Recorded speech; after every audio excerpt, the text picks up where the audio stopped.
Hi, it's me. Welcome to another new ID overview for Limbus Company. This week sees the return of the Murder on the Warp Express event, and along with it comes two new triple-aught IDs. Firstly, we have W Corp Line 4 Cleanup Agent CCA Heathcliff, a new ID for the Charge archetype, and secondly, we have the Prince of Manchaland Meursault, a new ID for the Bleed archetype. Both also have a fair amount of Rupture in their kits, but their focus is on the non-Rupture status effect. Both are also quite strong, so without further ado, let's jump into their kits. First up, we have the ID that I was more excited for in W Corp Line 4 Cleanup Agent CCA Heathcliff. This ID is incredibly tanky, but more importantly, it seems that Project Moon has finally figured out that needing to fuel your passive to gain charge potency really stinks, and he just gains it by default. On top of that, he also gains up to 6 defense level up at turn start based on how much charge potency he has. His actual passive gives him up to 25 shield HP from his charge potency when below 50% max HP, as well as gaining up to 5 shield before being hit up to 3 times per turn from the same source. It also makes it so that if he would gain charge count over the maximum he could hold, every excess charge count instead increases the damage of the skill by 3%, up to a maximum of 15%. This passive really doesn't matter that much, honestly. Having more bulk is nice and the extra damage is okay, but realistically neither is going to make or break this ID's effectiveness. Lastly, his support passive activates for the highest deployed ally, and turns any charge count they would gain over the limit into charge barrier instead, up to 3 per turn. While potentially gaining up to 3 extra charge count for next turn is nice, it being tied to resonance means it will pretty rarely come up. Overall, aside from the charge potency, his passives aren't going to be the thing that matters for him, which is a good thing to be honest, since it means you don't really need to keep track of them to use this ID. His defense skill, CCA Overcharge, is the core of his entire kit. It's a 3-13 Envy Clashable Guard with 1 Unbreakable Coin. All of its effects trigger when he's below 15 charge count at combat start. Firstly, it will remove his highest stagger threshold at turn end once per encounter, which effectively makes him unstaggerable since he only has 1 stagger threshold, being a tank ID. It will then also force a skill 3 into his usable skills the next time he's able to act, which is just insane. And the reason I phrase it like that is that it also grants the new effect Overcharge for the next turn. Overcharge is an effect that immobilizes the user, which sounds bad but actually is quite strong. It allows him to take up to 25% less damage from attacks with a minimum of 10%, gives charge barrier equal to his charge potency at turn start, and grants 10 charge count into attack power up next turn at the end of the turn.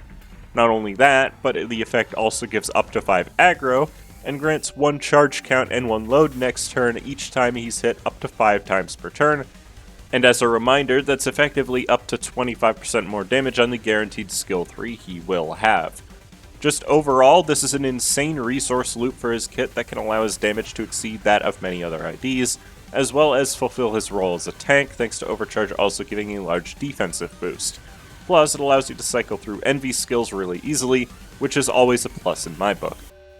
Congestion Cleanup is a 3-11 rolling blunt gluttony skill with 2 coins that can become up to a 3-13 based on his charge potency, and gains up to 2 clash power based on his charge count. It gains a rather small amount of charge count and inflicts a small amount of Rupture, but you shouldn't look at this ID for Rupture since all of his skills are count negative.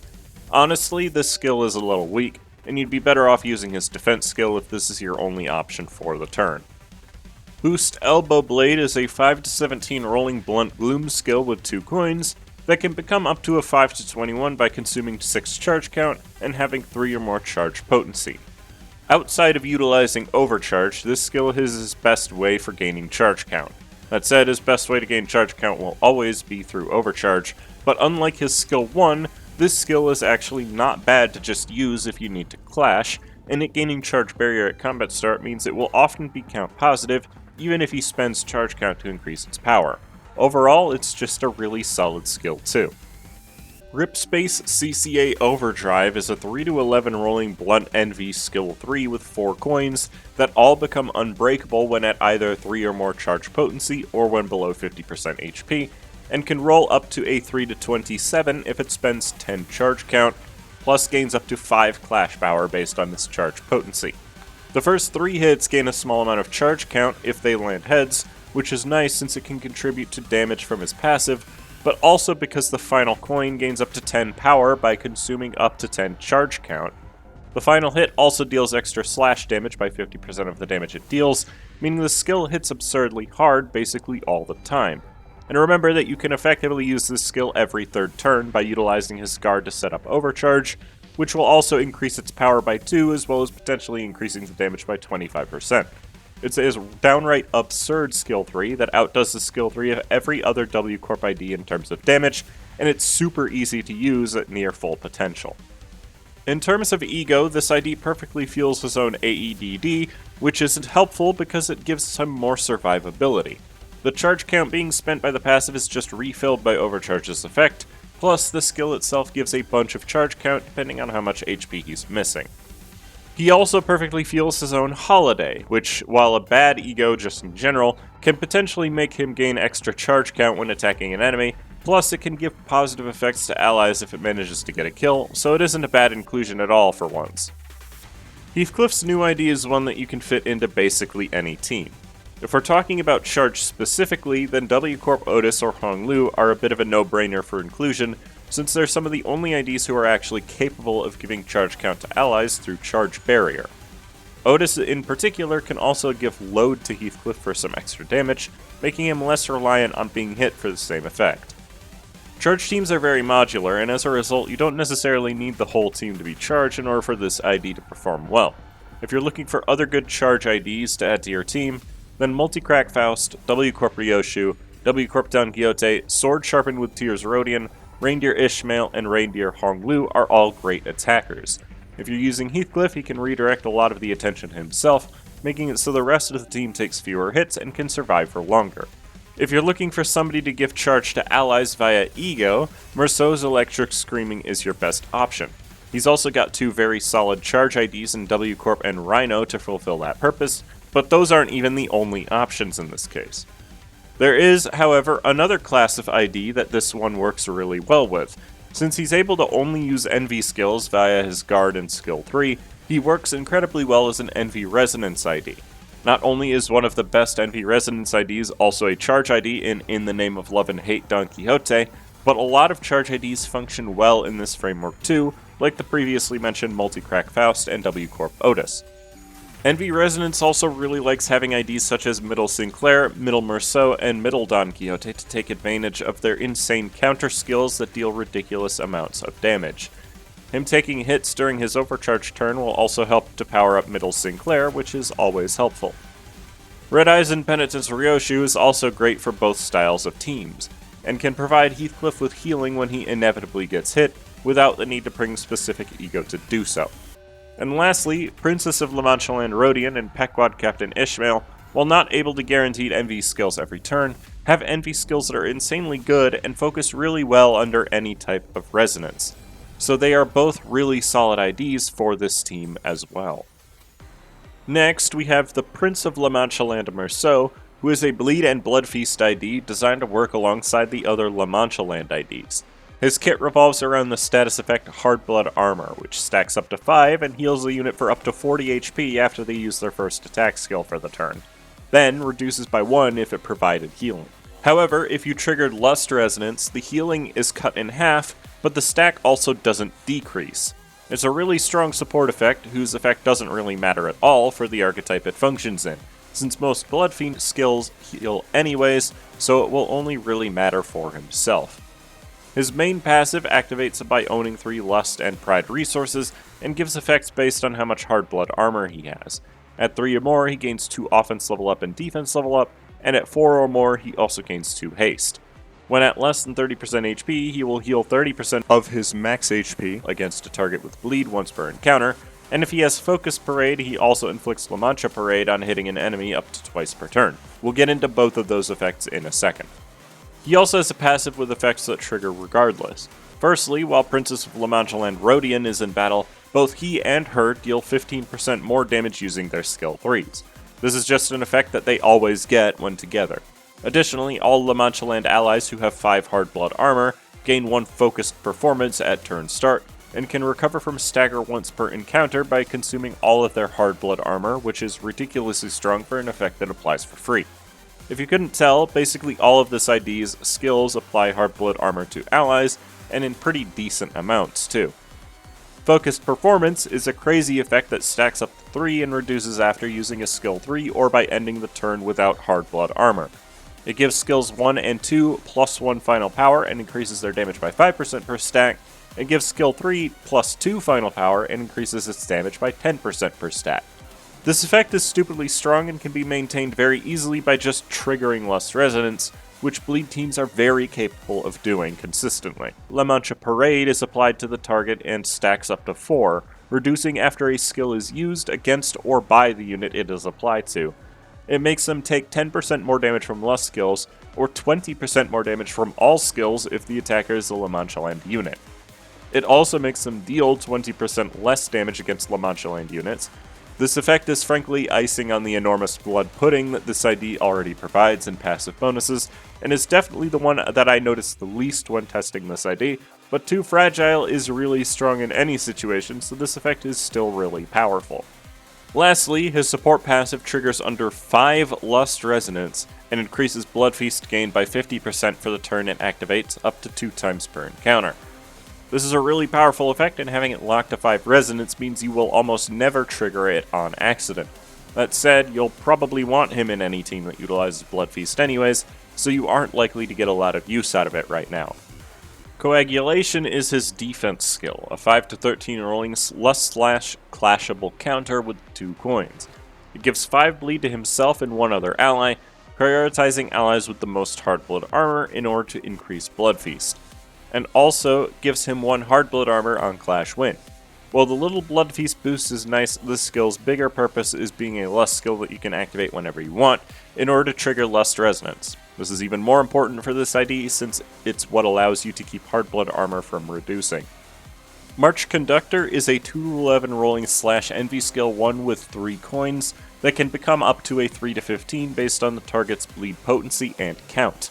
His skills consume a very low amount of Blood Feast in order to provide hard blood armor, and provides double the amount to La Manchaland allies, and since the skill always applies to himself, that means he builds this effect insanely quickly. The bleed infliction of his skills is also really reliable, though his skill 1 does lag behind a bit in that regard. Responsibility to Rebuild is a 4 to 16 rolling /pride skill with 2 coins that can become up to a 6 to 22 based on the target's bleed potency and count. It provides the same amount of hard blood armor as skill 1, inflicts more bleed, and even has a damage conditional based on his own hard blood armor. On top of that, it is capable of inflicting Lust Fragility for the next turn, which is always good to have in bleed teams. Overall, it's just a really solid skill that performs his role in the team quite well. Let Us Wear the Coagulated Mantle of Blood is a 4 to 16 rolling /lust skill with 4 coins, the last of which being unbreakable, that can become up to a 4 to 24 based on the target's bleed. It deals more damage by the target's bleed count, can increase Blood Feast if it kills the target, and even is able to inflict La Mancha Parade without needing Meursault's passive. Unlike his other skills, this one can actually heal, and applies hard blood armor to himself and allies based on your highest resonance rather than consuming Blood Feast, which makes it a really good opener since otherwise he's unlikely to be able to give hard blood armor to allies on turn 1. However, if the skill is used at 5 hard blood armor, it instead becomes Overture, a 4 to 16 rolling lust / skill with 4 coins, the last 2 being unbreakable, and 3 attack weight that gains up to 8 clash power based on the main target's bleed. It has the same damage conditional and can't apply hard blood armor to himself despite it applying them the same way otherwise. While it doesn't gain any power, it deals a good amount more damage thanks to being AoE, and inflicts additional La Mancha Parade on the final coin but to multiple targets, and the final coin can even refund up to 3 hard blood armor depending on if it staggers, breaks, or kills opponents. The big draw of this skill is its massive boost to HP on dealing damage, being able to heal 100 HP very easily thanks to having multiple targets. While it doesn't hit a single target as hard as the normal version, it's still a very powerful skill overall. This ID, perhaps unsurprisingly, perfectly fuels Meursault's yearning Merkala ego. It's his only real bleed ego and deals an absurd amount of damage to a single target, whilst also helping to build Blood Feast quite a bit. The Rose Wedge effect it inflicts makes the Ego deal a lot of lust damage as the fight goes on as well, making it even more preferable, and the passive even provides a little bit of extra HP healing in case he needs it. He doesn't perfectly feel anything else, but quick shout out to Regret and Screw Loose Wallop for both increasing his reliability by quite a lot in a more generic way, with either damage or power. He can feel half of either of them on his own, so his team will probably make up for the missing resources. Okay, so it's not exactly shocking that this ID pairs incredibly well with the 4 other La Manchaland IDs that we have available. They're the cornerstones of bleed teams for the most part, and the passive buffs he provides to all of them really can't be understated. Princess Rodian specifically gets extra buffs while he's around, and this archetype was already one of the strongest there is in the game right now. If you're going to leave any of them behind, I would say it would be Otis, if only because her defense skill isn't Lust. The Kurikumo IDs for Ishmael and Heathcliff are also both incredibly good. Since you'd want 3 Lust Resonance for Heathcliff anyways, you'll never really need to worry about Hardblood armor getting reduced as long as you're fulfilling the conditions of the effect. If you want a 3rd Kurikumo, you can also always bring Ryoshu or Gregor along for the ride. And while we're talking about resonance effects, having Enfaust on the bench will even make said resonance boost the SP of your team, and said Lust Resonance is really easy to activate anyways. The Ring IDs are pretty great alongside this ID as well, since he inflicts a decent variety of debuffs to help trigger their skill 2 rerolls. They've always been phenomenal damage dealers to bring into any team. Other bleed units to keep in mind include Contempt Awe Ryoshu and Red Eyes and Penitence Ryoshu, since they are both rather solid bleed units to add to the team, with Contempt Awe bringing fancy damage bonuses and decent bleed count infliction, and Red Eyes and Penitence bringing good bleed potency and healing to the group. Hook Office Hong Lu and Twin Hook Pirate First Mate Gregor are the other bleed IDs that work really well in the team. While they can't guarantee a Lust skill, or use one at all in Pirate's case, they both inflict a high amount of bleed count to help build up the team if you're in need of that. And that's about all I have to say about them. Both of these IDs are quite good, though Meursault is the clear winner of the 2 this time around. It's a good banner to pull on, but you can always borrow them from my company if you'd like to try them out first, or wait to use Ego Shards on them. Either way, please like and subscribe, and leave a comment, as I always like to hear what other people think about new releases. Thank you for watching my video, I hope you have a good rest of your day, and I hope to see you again soon.